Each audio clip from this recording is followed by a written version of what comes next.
Snow fell like shredded parchment, blanketing the crooked rooftops of Bucharest's old town. Somewhere beneath the slush and silence, someone was selling the West's last good secret. Agent Nikolai Vex, British-born, ex-SVR defector, now working black for Interpol, stood under a broken street lamp. He was watching the entrance to a shuttered Orthodox church. Inside was a man named Luka Dragomir, a hacker with a mind like a trap. Luka had loyalty like a coin toss, unpredictable and dangerous. The file in play, Glass Wolf, a biometric facial recognition exploit buried inside NATO's drone fleet. It was capable of identifying and eliminating individuals across borders without authorization. No trials, no oversight. Tonight, Luka intended to sell it to the highest bidder. And Nikolai? He intended to stop it. He checked the pistol under his coat.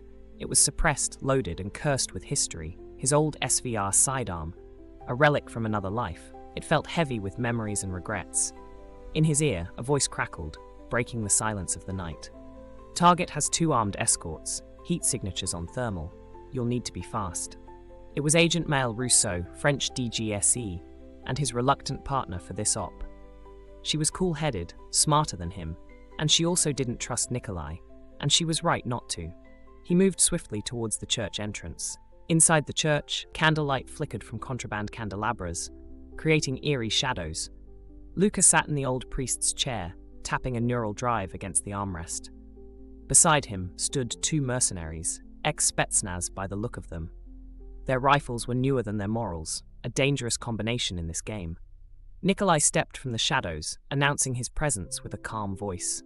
"Service is over," he said, trying to regain control of the situation. Luka smiled, recognizing the tension.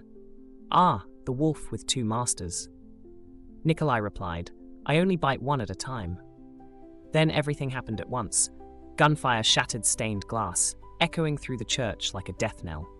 Maëlle dropped in through the rafters, landing behind the guards with precision. Nikolai's pistol barked twice, the sound sharp and decisive in the chaos.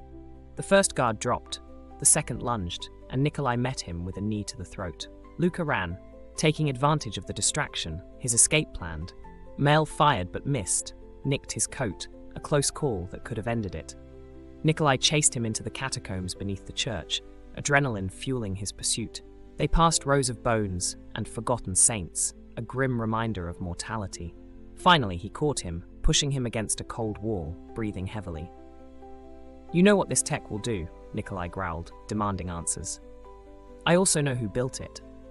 Luka spat, defiance in his eyes. Your people. Now you're afraid someone else might use it." Nikolai hesitated, and that was Luka's play, a calculated risk that could cost him dearly. He slashed with a blade hidden in his sleeve, caught Nikolai's side, a sharp pain. But Nikolai reacted quicker, instinct taking over in the heat of the moment. He fired once, the shot echoing in the confined space. Luka dropped, gasping, the fight leaving him as he crumpled to the ground. As Nikolai retrieved the drive, Maëlle appeared behind him, her expression serious. "He was right, you know," she said, her voice low and steady. "About what?" Nikolai asked, still processing the chaos around them. "You made this world. Now you're trying to clean it with dirty hands." Nikolai slid the drive into a lead case, his resolve hardening. "Then I hope mine stay dirtier than most." 48 hours later, classified safe house, Geneva. Nikolai sat by the window. He was watching the snow fall again, lost in thought and reflection. Glass Wolf was off-grid, but wolves, he knew, never stayed buried for long.